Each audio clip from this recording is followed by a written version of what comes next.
Hello and good morning, everyone out there in webinar land.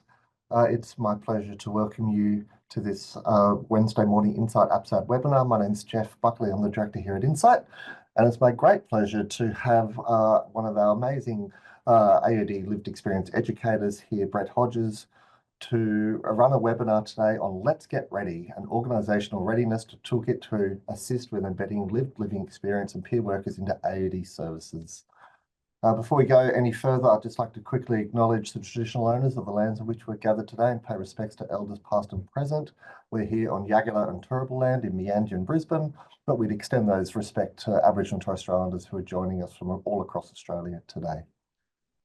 Brett, I'll let you do the other acknowledgements and I'll hand it over to you to do this tour. And if there's any questions as you go, please feel free to type them in and we can either answer them at the end or they might be answered as we go. So take it away. Thanks, Brett. Thanks, Jeff. Welcome. Good morning. Thanks for tuning in this morning.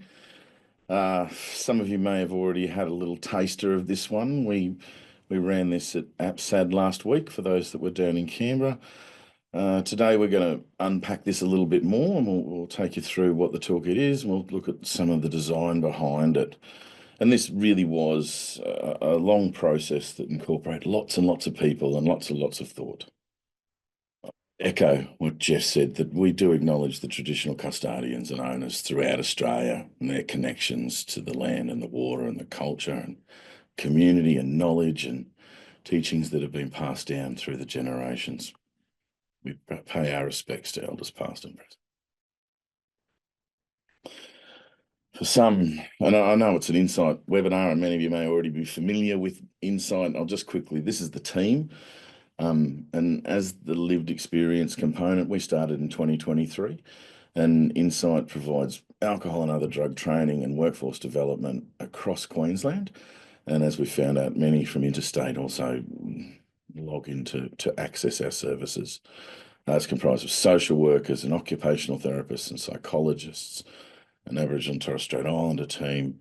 A lot of the work we do is well collaborated amongst and also thought about amongst a diverse group of professionals. And as the part of the lived experience team, we really want to recognise that many amongst us today have experienced stigma that still persists around alcohol and other drugs, mental health challenges and suicidality. We want to recognise those who walk alongside us, the families and significant others who often also experience the impacts of this stigma indirectly. We recognise the great contributions your experiences can provide in improving systems and the experiences of those accessing these services. Nothing that we do here today or the work that we're presenting here today would be possible without the brave and tireless efforts of many peers before me. And I just want to acknowledge their contributions, as these were often made under extreme circumstances. And whilst we know stigma and discrimination is still rife in our community, we'd like to think that this may be being lessened from the experiences of those that were doing this 20 or 30 years ago.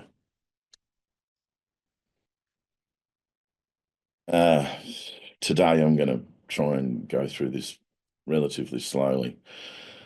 We'll look at the background and have a think about how this came about as a project. In particular, I'd like to talk about the consultation and the fact that even as a team of lived experience educators, we're just one or two people in amongst many. And so consultation is at the heart of everything we do here at Insight and collaboration. Certainly many challenges. We'll talk about a few of those and how we might have thought about how we'll get around some of those. I'm going to take you for a tour. We'll take you for a bit of a tour of the toolkit. Let's have a look at it and some of the findings, and just so that you might be able to access it and see the way it's designed to function. Hopefully we can get through all this and have a bit of time for questions. Feel free to post questions anywhere through it. I've got it open. I know in a normal formal sense we would pause and wait. If there's a question that comes up, happy to field it as we go along. So if the questions come into there, we'll try and address them as they come up. It all started at the start of 2023.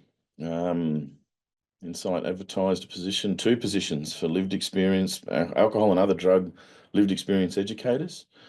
This was initially looked as being a 12-month project, a one-off. Come in and Jeff, who introduced us as emceeing kindly today, described it as, look, the training that's out there in the peer workforce, particularly the AOD workforce in Queensland, is kind of non-existent. And our investigations prove the same, that specifically for peers working in an AOD sense, there was a great gap in not only literature, but also in training opportunities. So with a very broad scope, they said, we'll go out and have a look what's there and see if we can't fill some of these gaps. We began the process between us. There was two of us, and we looked at our networks, and between us we had a fairly extensive network from across the board, from across the diversity of what we see the AOD sector here in Queensland. And so we opened this dialogue with them around what they felt, about what they thought was needed, and about gaps that they'd identified. We also started a lit review of both of the grey stuff just as much as the peer-reviewed stuff. That, again, whilst there was a dearth of training, there's also a dearth of literature around AOD peer work, about how it might impact here in Queensland, and around the design of training and the needs of workers in this, what is a new and emerging discipline. What do we find? Well, like anything, we found many examples of people who are out there just doing extraordinary work, changing systems, working from the ground up, changing people's attitudes. And that might also be externally, but also internally within organisations. A lot of the feedback came back where people said, not only has our service benefited, but also our service delivery has benefited, that our work experience, our work environment is richer because of the inclusion of those with lived experience. It makes our job better. It makes our job easier.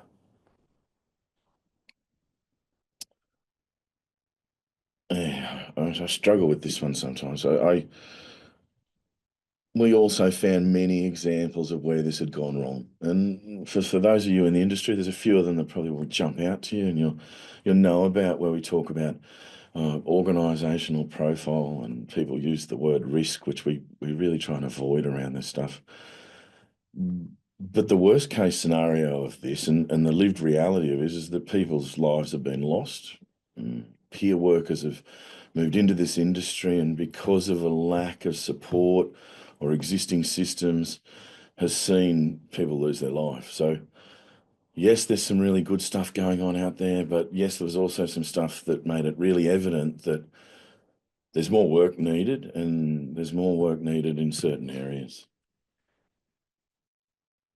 4 main findings, I call them themes or findings.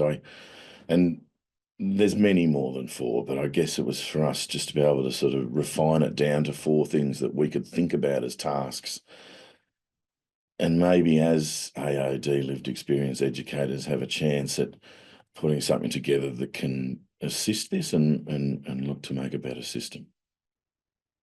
First of them is disclosure. That for many of you in the AOD sector, disclosure or self-disclosure is something that we avoid, and that we're often told to approach with great caution. We know it's a powerful tool, but we also know that often it can lead to outcomes that might not necessarily be about the person we're working with. If you work as an AOD lived experience educator, or as an AOD peer support worker, or as a peer worker, part of that role description is to share your stories. So it puts us in a different category straight away where we are required to share our lived experience to assist others to go through a similar process. There is no literature around this. There's some stuff around that has been drawn from the mental health sector, and there was some preliminary stuff around sharing your story in a public setting, in an advocacy setting, in the media, but nothing particularly around how we might share those stories in one-to-one settings in a support relationship. Just the same, the boundaries that we can establish as a clinician or as a general worker in an AOD sector can be fairly firm and have been written about greatly. Moving into a peer support role, boundaries can tend to be a little bit blurry. You are expected to create a relationship based in mutuality.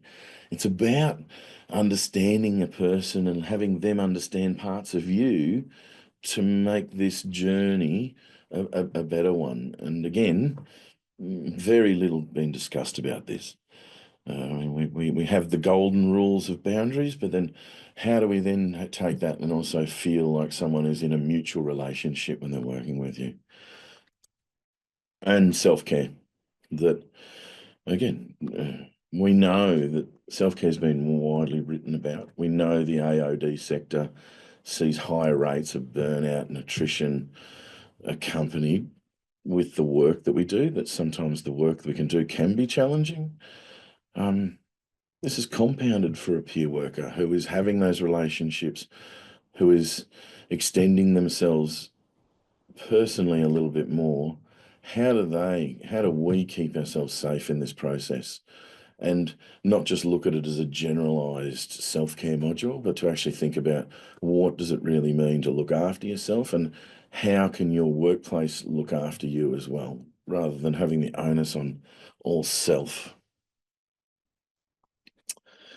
And the fourth one, the one we're here to talk about this morning predominantly, is organisational readiness. And this is a bit of a double-edged sword that when it first came up, it was all about workplace, existing workforces accepting peer roles and understanding the peer support function and how that might assist an organisation or support existing workforces.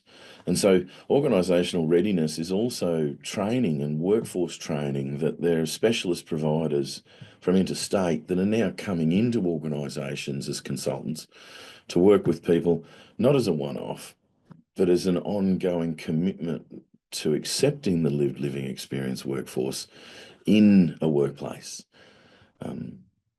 The second part of that was that many organisations said we're a little unsure about how we might proceed to engage this workforce.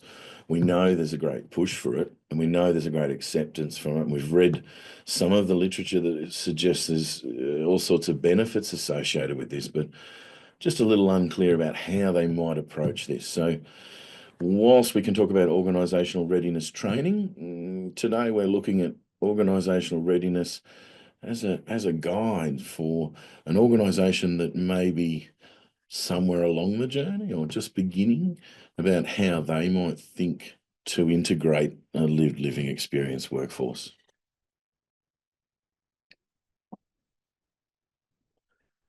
Consultation. Consult, consult, consult. I work as a lived experience educator. I come here as a peer, and as such, I like to think that this represents doing things a little differently. And having come from a very scientific research conference last week, where we talked about semi-structured interviews with X amount of people, receiving qualitative data and doing thematic analysis from this, it just seems a little bit, it doesn't seem in tune with what I do as a peer. And so what we've tried to do is, in that consultation, really approach it from a peer perspective, and rather than calling them interviews, we've actually called them conversations, because they really were conversations. They were two-way, rather than perhaps a traditional approach where an interviewer might ask questions of an interviewee and take all that data and collate that data as part of research. A peer approach suggests that this is a two-way street, and it's always been a two-way street. And so whilst I've got written there that we had 35 conversations around this specific project, we continue to have conversations across our networks, and they really are two-way conversations where we might come up with a topic and talk about some of our findings and some of the things that we've heard or seen interstate or in different jurisdictions. And so rather than just a one-way reception of information, this is about us sitting down, talking about our intentions and talking about how we might go about it. So we've called them conversations for this. Through these conversations, and this happened from the very start of our engagement here with Insight, people started identifying areas that they thought needed covering in a toolkit or in an organisational readiness toolkit. These conversations continued, and as I explained, they continue from before the draft through to the final product, where we are ongoing taking feedback and alterations, and we're always open to that. And so this isn't a one-off process of consultation. This is an ongoing process, and an ongoing process that tries to cover the breadth and diversity of the sector that we work in. I guess, look, we know that the government is one of the bigger employers at the moment of AOD, living experience workers and peer workers. But what we did also find is a lot of the NGO organisations really keen to see movement in this space, but we're a little bit unsure about how to do it. So from those conversations, predominantly from NGOs and government employers, we tried to talk with people across the spectrum of employment as well. So from CEOs and executive management leaders through to supervisors and line managers and those responsible for the day-to-day operations of services and service delivery or face-to-face support workers. And you can see we've tried to keep a pretty balanced mix of that. And then what about the roles themselves? Because we know those in designated roles face a different set of challenges as opposed to what those in non-designated roles, despite having plenty of lived experience. We really wanted to be able to make sure that we were getting information from people who experienced those challenges to really make it relevant. And we're talking about challenges.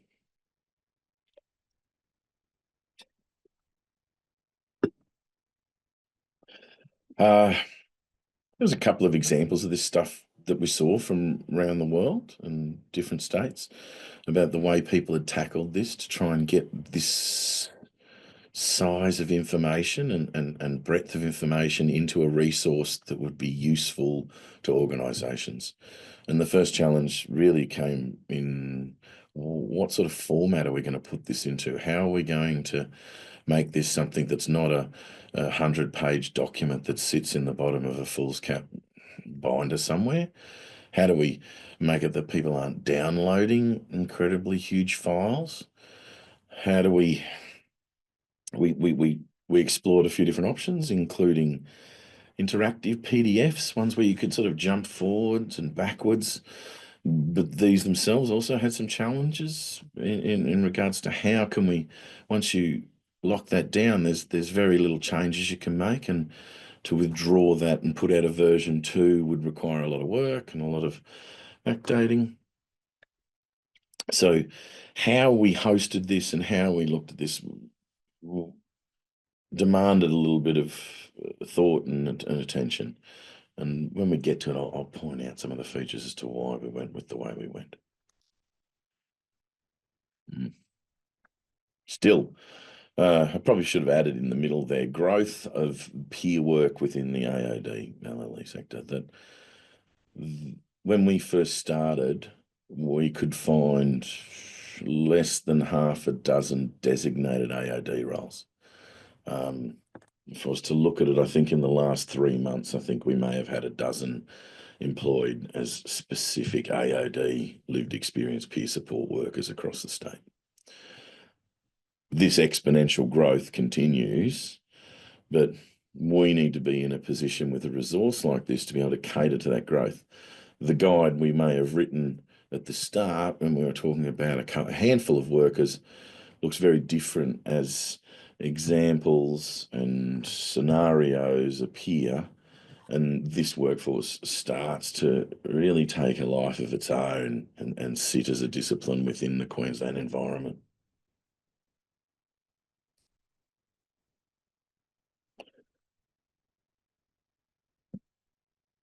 There's a, particularly from the higher end, so when we were talking about the people we spoke to, many of the people who were responsible for the implementation of this suggested what they wanted was practical application rather than just guidance, that the higher level commitment to lived experience, the ethos behind it is all very clear, and everyone's on board as to why we might involve the perspectives of those with lived experience in our organisations. But people didn't want any more of that. They actually wanted the how do I do this? How does this actually be a practical application in my organisation? I'd like to see the way others have done it. I'd like to see examples that are working in the industry rather than more theoretical approaches.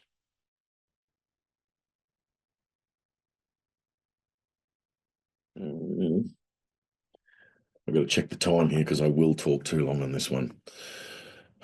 Big challenge that we're in the AOD sector. We know the statistics suggest that more than half of us have a lived experience of alcohol and other drugs, and that across the sector, we really are trying to promote people to stand up and designate their positions as having lived living experience. We know this is one of the most powerful tools we have at our disposal if we're going to challenge stereotypes, if we're going to challenge this existing stigma that sits around people who choose to use drugs, that this is one of the best ways we can do it. We know it already exists, that the more people who can put their hand up, assist that, and hopefully see change at a systems level. But what we have to be careful of is that we don't conflate this idea of designating existing positions as having lived living experience with what's now known as peer support work. And peer support work is clearly its own discipline with decades of experience in designating its roles, its functions, is born from the mental health industry, but certainly has now taken on a life of its own under the AOD sector. Plenty of information we could talk. If I was going to give it in a snapshot, we talk about peer support workers not being clinical, but definitely not being anti-clinical. That peer support's about mutuality and about engagement, but not directing people towards a certain outcome. It's definitely person-centered, and it takes that strengths-based approach and does it from an aspect of from a standpoint of mutuality, and it really does remove the us and them from the equation or traditional models.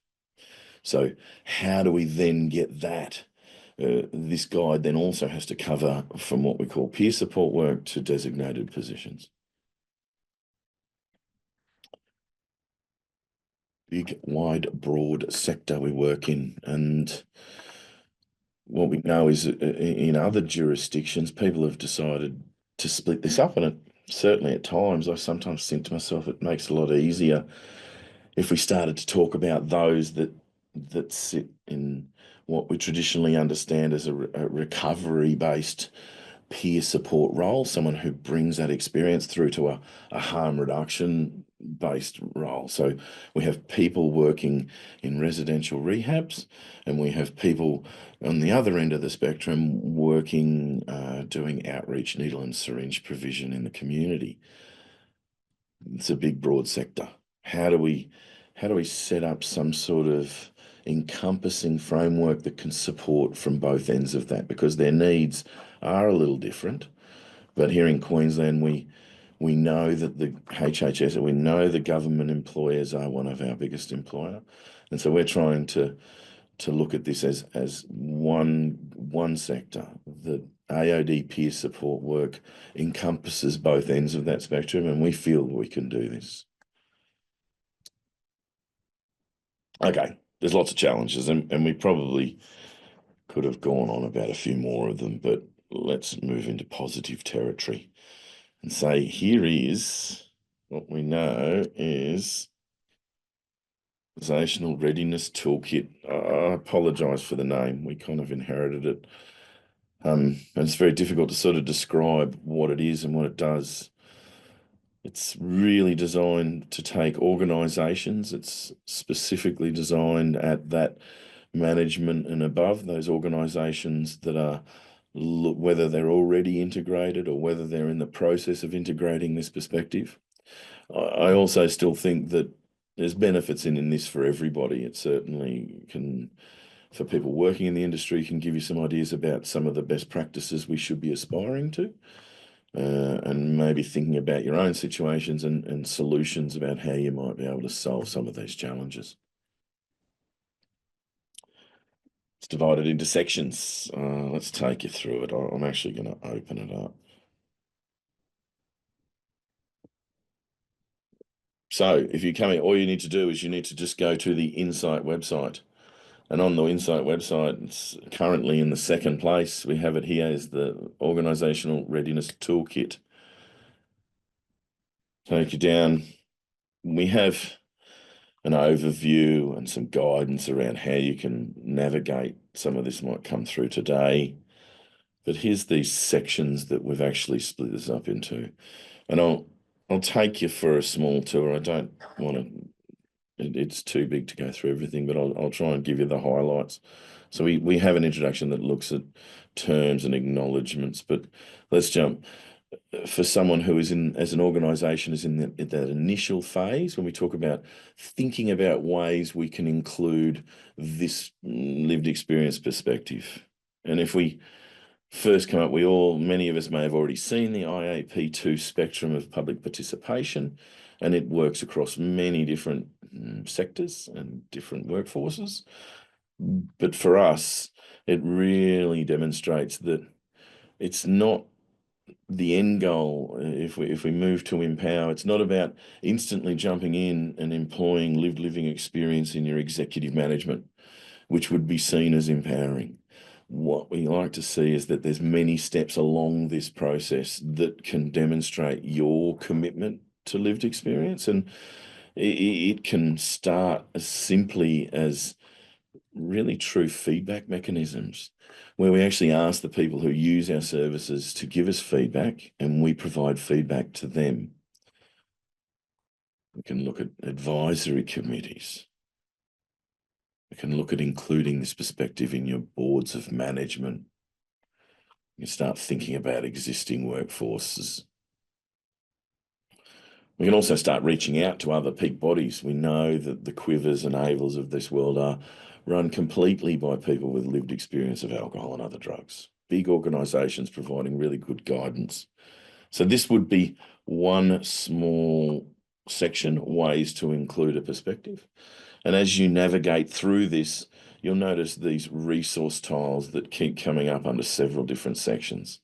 And so if you're an organisation that was thinking about maybe before you employed someone as a lived experience peer worker, maybe you're thinking we could maybe establish an advisory committee.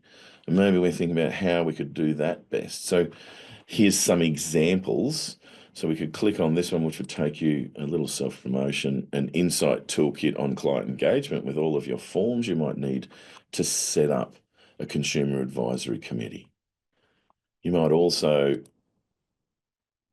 come down and look for a flyer. This is one from the Buttery down in northern New South Wales, and you could have a look at what we could then press download, which will take us to an example. So the whole guide itself is really based on real life examples. We talked about this as a challenge earlier when we were talking about organisations. They want practical examples rather than more theoretical guidance. This toolkit is made up of resources and resources that will be continually updated as this sector continues to grow. And ideally, these will be best practice examples from Queensland, but whilst they aren't available, we certainly can go interstate and in some cases outside of Australia. And so here again is an audit tool for where you as an organisation could look at your capacity to deliver this or to engage this. Mission Australia has some very good stuff about all their different levels of lived experience engagement, from surveys, feedback mechanisms, through to engaging peer support workers.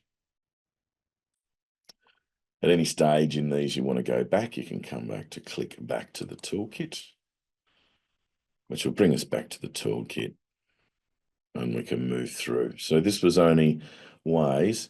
I don't want to bog down in this too long and conscious of time, and I'd also like to show you a couple other things. I'll just give you a little highlight from each, so then we might move to planning. So you may have already thought about ways to include and you're committed to it. Maybe you're at that point where you're starting to plan about how we're going to do this. As an organisation, there's some questions, some internal questions that are certainly worth posing to yourselves as a board or in an executive management.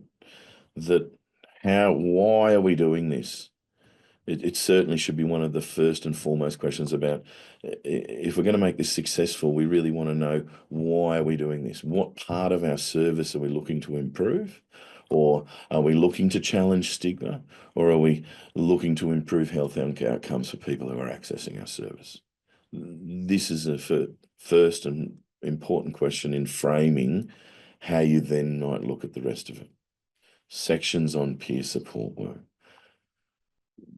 One very common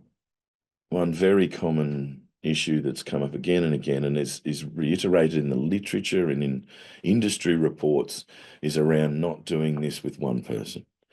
That we know this sector is so diverse that when we put one person in a role that's a representative of that, it can create all sorts of demands on that person's time, on that person's output, and certainly is one of the ones that might lead to what we call peer drift. Skill sets. Be very aware about what you are actually looking for, that peers come from that diversity of the sector. The same way the sector's diverse, peers are diverse. I'm only one person and one person's voice.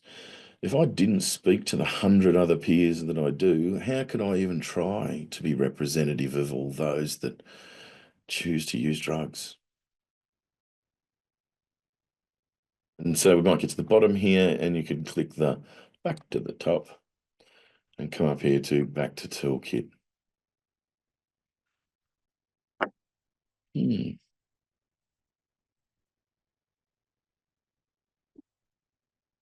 Considerations.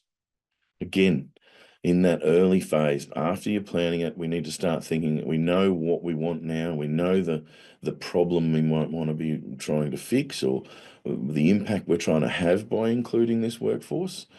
Again, some questions that we need to start thinking about.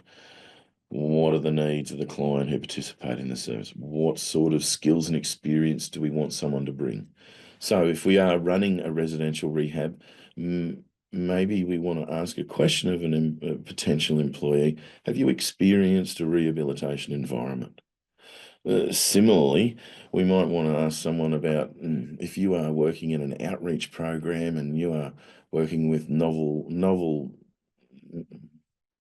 substances in a harm reduction capacity in festivals, you might want to ask someone about their current activities and how in touch they are with their networks at that level. It's really about finding the right fit and asking the right questions. Another good document there from NADA that does take people through some of the benefits of having different types of lived experiences in different settings. This is Marty from Quinn, one of the great harm reduction peer work, a great video. Start thinking about recovery. We know in the past people have defined it by recovery, circumstances. Think about different scenarios that might come out of this so that you already have a clear organisational policy, or at least an organisational directive around what happens when this comes. So as we move through, I'm gonna jump through. I realise time is getting away from us. What I'd like to show you some of is, and I guess this is where we sit particularly, is how do we train this workforce? You're putting the people in, what are we going to do? And we start thinking about some of the qualifications that sit outside, some of the qualifications that sit in little short courses like Insight might provide. We know there's the Cert 4. We know interstate examples are starting to really catch up with some really good comprehensive peer support work training. Intentional peer support is one that comes up again and again when we start talking about that unique discipline of peer support work and mutuality. I'm going to brush over this one because I'll come back and show you what we've been working on at the end. Maybe you are moving now through to recruitment. I'll jump a few sections. I won't, because it's all important. Maybe you start thinking about, what are we going to do with our existing workforce? How are we going to start really making change in an organisation where this is accepted and where we do have a new discipline within an organisation? We talk about organisational buy-in. We've spoken to some fairly high ups in some fairly significant organisations, and one thing that comes up all the time is champions, that you really need to find champions at a service delivery level, but also in your executive teams that are approachable, that are there, that can be described as allies and more. We know that you can access peer training. When I talked earlier about organisational readiness, that we know now there's training opportunities for existing workforces where organisations can come in and start talking about some of those unique challenges and some of the benefits. And we also talk about, look, if we're going to do this, we need to make sure your existing staff have opportunity to voice their concerns, to have a really good understanding about what it means to take in lived living experience and what peer support might do, how it might assist them, how it might challenge what they're already doing. But what we do know is that if you don't do this, this can be one of the sticking points, that really, if we're going to, we need to give opportunity for existing people to understand this if we're going to do this in an open way.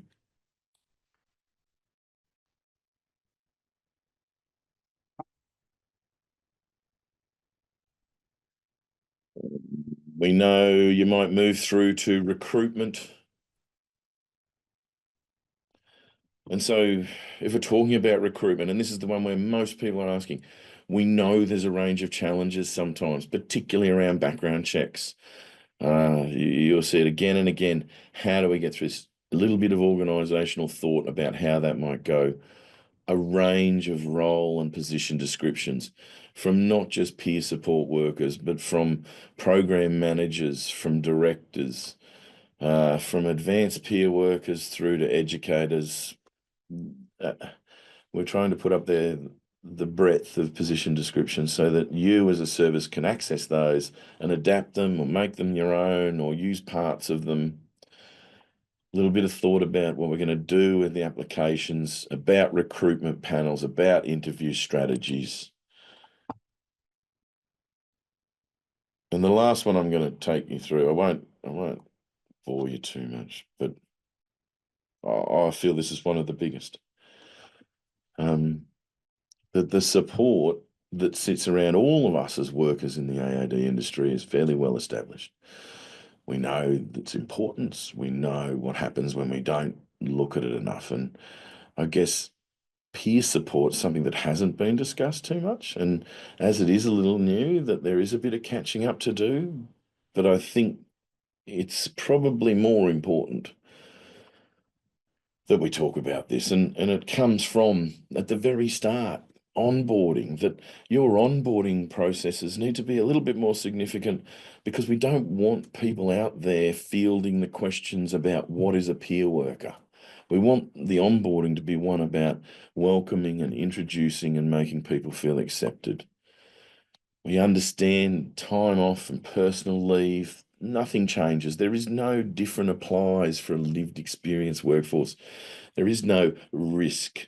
There's one spectacular supporter there from working in Tasmania as an AOD peer support worker who just said risk is the dirtiest word that should never be associated with this, that all staff, no matter who they are, have capabilities for issues. And it's not just peers that should be labelled as being risky.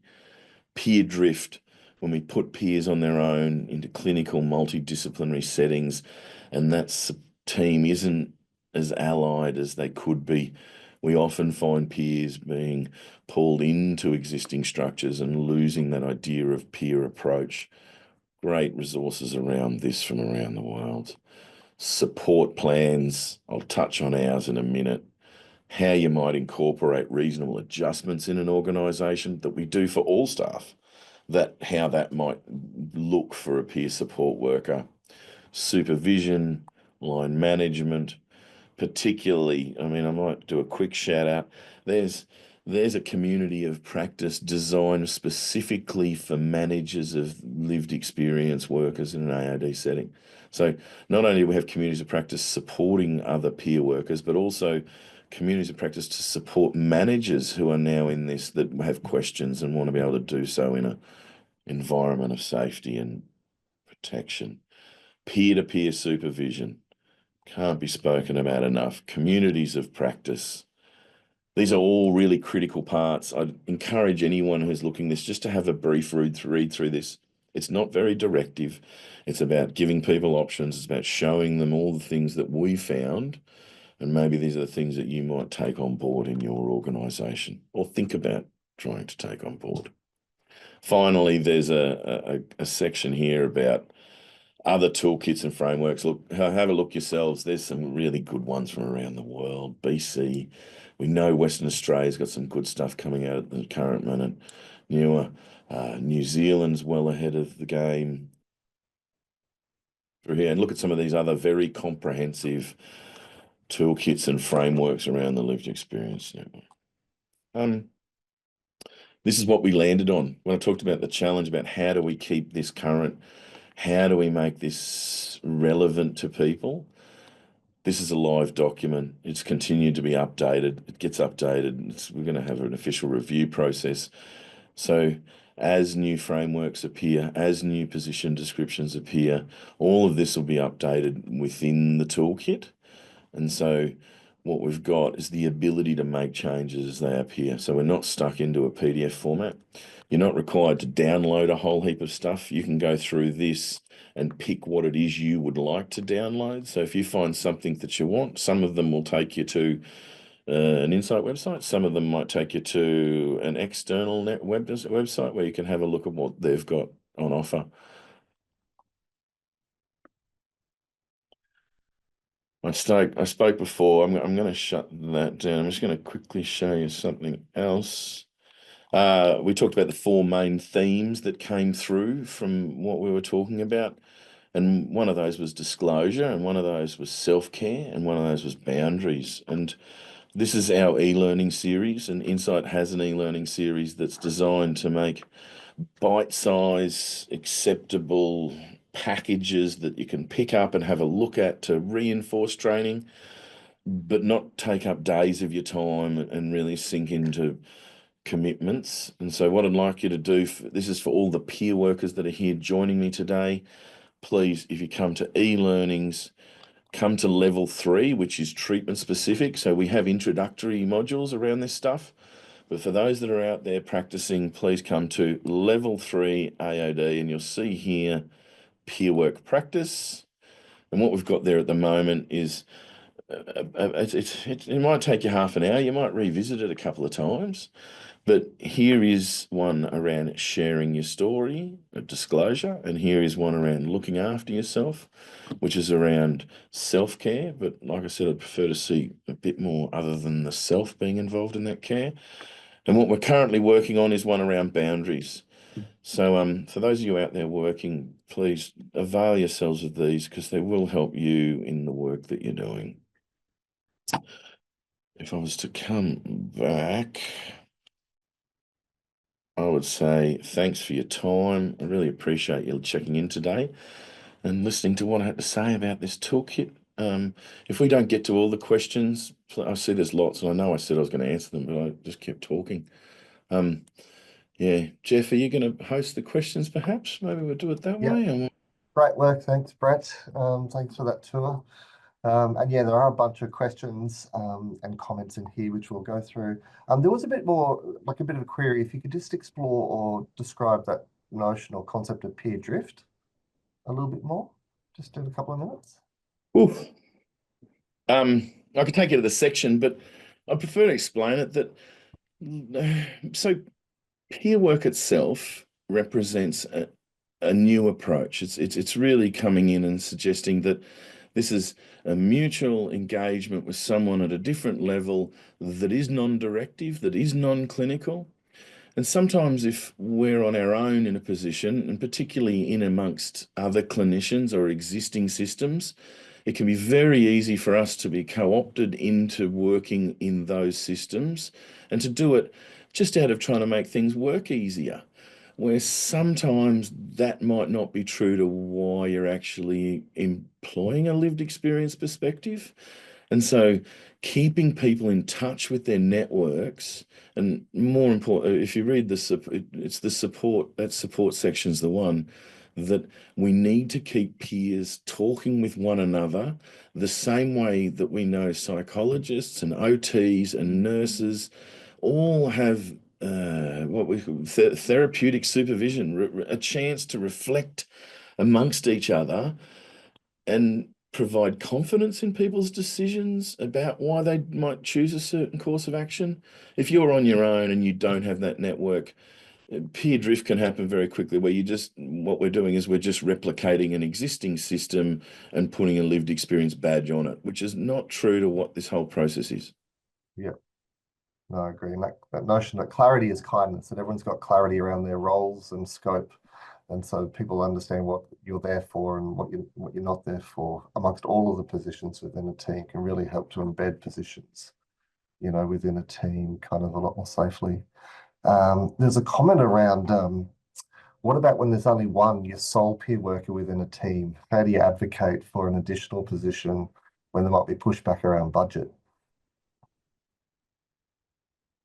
We need to reinforce, and in the start of the module, that we really do need to reinforce that ideal that it's a strong network. You need to participate in as many professional and ad hoc networks as you can to talk about what we do, to think about and find that support. And organizations need to see that as a real necessity that, yes, we're all time poor. Yes, we've got many people waiting, but if you're working on your own, I would suggest you make a conscious effort to spend at least some time each day or at least each week to reach out to people in similar roles, to have a bit of a talk and to be able to make sure that that sort of applies across that you feel confident and hopefully keep championing for more peer workers. Yeah, good point. Is there a difference when it comes to, say, a peer worker that has an experience of alcohol as opposed to illicit substances, in your opinion? We all bring, look, I'll go back to the stats. We all bring lived experience. And when I said before that matching the right people to the right scenario, and so look, I hate stereotypes. So I try and avoid scenarios. But if I had a long history with alcohol, and I brought that, then I could see myself working in a scenario where that would be really useful. Now, that might be in a service that, here we go. So if I was working in maybe in a homeless situation where somewhere where maybe alcohol is a little more prevalent, or I was working in a community setting where it was more prevalent, that would be where, yes, I would bring my lived experience. But I wouldn't put someone who's lived through a very close relationship with alcohol into an opioid dependence therapy treatment program, trying to talk to people who are coming off heroin. It, it doesn't work. Everyone brings a lived experience. If you're going to work as a peer, it means that you bring an experience that is significant in your life, and then matching that to a scenario where you can do your best. And we know that many places now are looking to get a diversity in their team. We don't want all of one type. We want to be able to get people to match what comes in. And if you've Mm, got people coming into your service who predominantly have issues around alcohol, then it's perfectly all right that you find someone with a lived experience of alcohol use to mm. assist those people. Certainly does reinforce that notion that if possible to have more than one worker, so it's not all that one person's particular experience to connect with the clients or the service users. So that diversity experience is important. And down the track, even better still, when we can have like families and carer positions as well, to also connect with those other kind of, significant others within the service. There is a question, and I get people to get in touch with us, conscious of time, for people who want it, like, is there a map or where lived experience workers can connect with other peers? I guess it depends where you are, but get in touch with us. There are existing peer networks that you can dial into. And so, yeah, email us and we can share them with you depending on where you are, because I don't know where you are. And you can Leave also a look in the comment. toolkit. In the toolkit has links to these things, so Oh, you might be able great. to find them in the toolkit as well.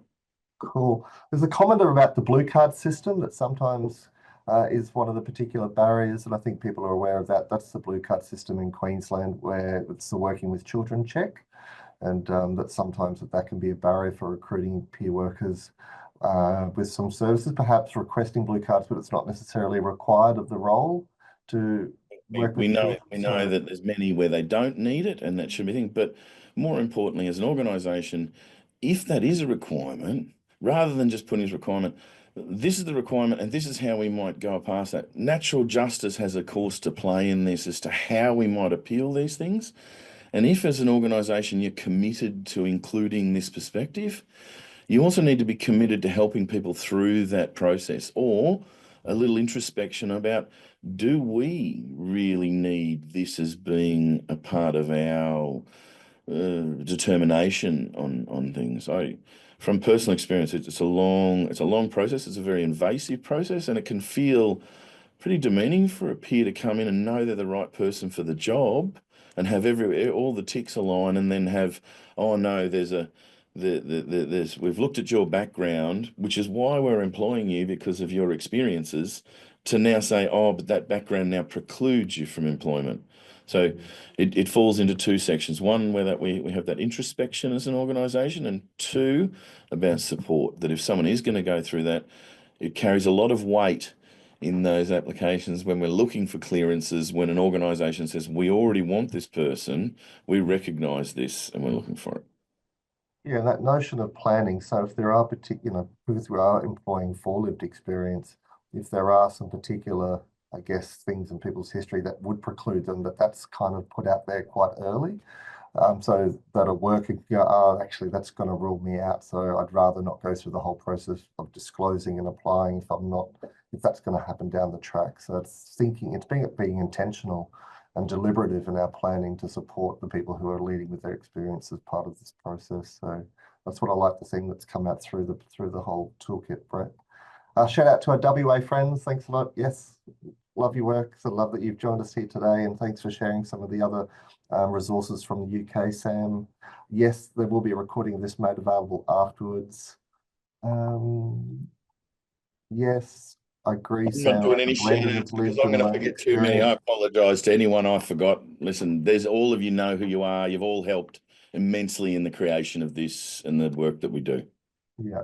Yeah, like we said, this is an evolving piece of work. It can always get better and improve. And so as new pieces of work or new models and tools and resources come up, let us know. We'll have a look at it and we'll kind of add it in where and how it fits best.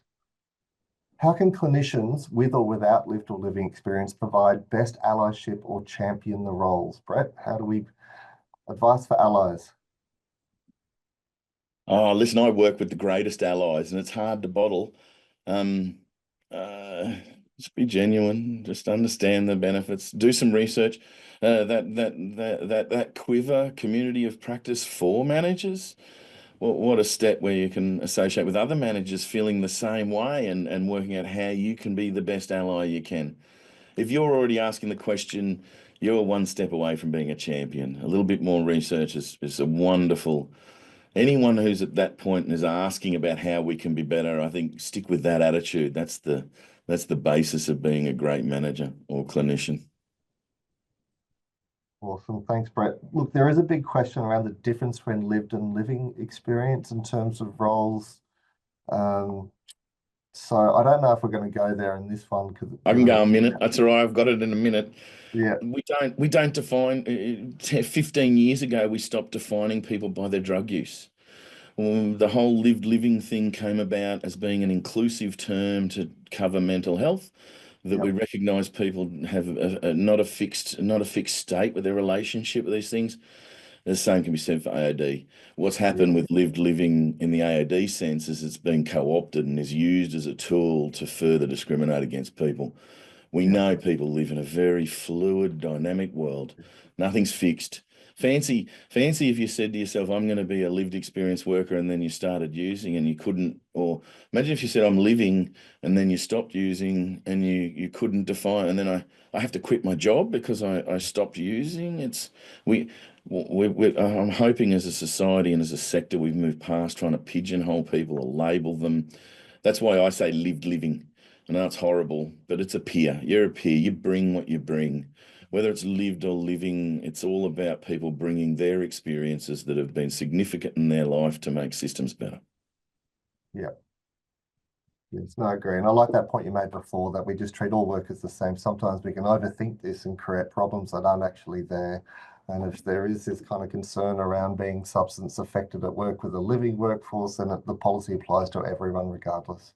It's around impairment and intoxication in the workplace, not whether or not you identify as a current present day substance user.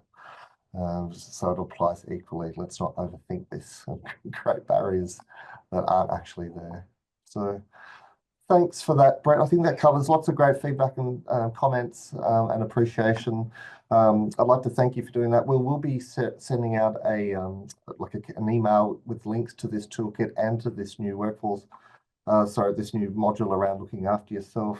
Another shout out really around and I wonder if I could share my screen really quickly. No, it's too late. I'll leave you go. But there is an updated self-disclosure decision-making poster that we published last week that Brett presented at the APSAD conference.